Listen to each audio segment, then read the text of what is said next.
This may seem obvious to anybody studying at Stanford or anybody in Silicon Valley, but in fact, people use the term innovation so often, and now use the term change, in fact, so often, that many people actually tune out to it. It becomes a soundbite. It becomes something that we take for granted, that innovation just is going to happen, and especially here in Silicon Valley, that it will continue to happen.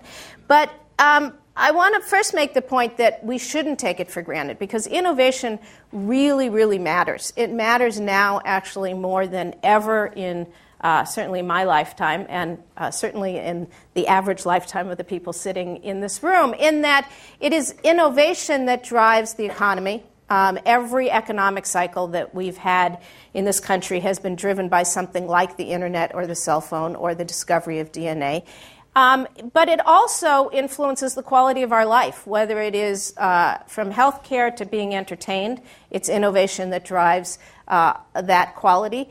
But as important as either of those two things is that, as we all know, we're faced with some major, major challenges today as a country and as a planet, and be it energy dependence or independence and climate change, be it healthcare, be it our standing in the world. We have no hope of addressing any of these issues unless innovation is thriving in this country. And so why do I go through this whole thing? You're sitting there saying, okay, yes, innovation matters.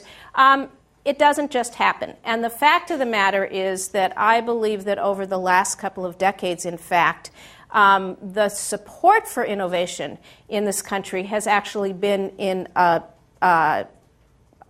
I was going to say slow decline, but a slow decline that became much more rapid over the last 8 years. And I'll talk a little bit more about the national issues at the end of my talk. And the reason is that we've become incredibly short-term focused. We've become very short-term focused and actually more risk-averse as we become more short-term focused in the business community, in Silicon Valley, in the venture entrepreneurial cycle, as well as our culture, and whether it is from the leaders in Washington to people who live their daily lives.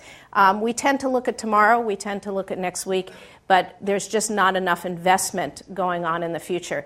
And so from the business community to the research community, again, what drove my writing of this book is that I think we have what I call an innovation deficit. We're reaping the benefits of seeds that were planted 10, 20, 30 years ago, but we're not planting enough seeds for the future. Now, very often I get people come to me after this and say, come on, Judy, there's lots of innovation going on. Look at all the Web 2.0 stuff. Look at all the new medical procedures. Look at what is going on with solar. But the fact of the matter is that too much of the innovation that is going on is incremental.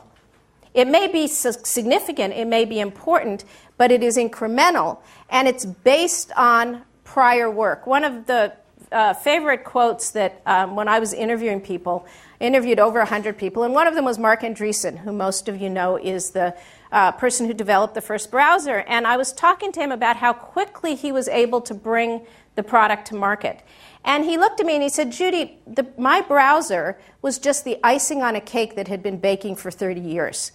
And it was because of packet switching back in the 60s, the work that I was involved in with Vint Cerf on the internet in the 70s, and on and on and on, innovations building on top of innovation, that we were able to have something like the browser that was the icing that tipped was that tipping point in terms of making it available to everybody.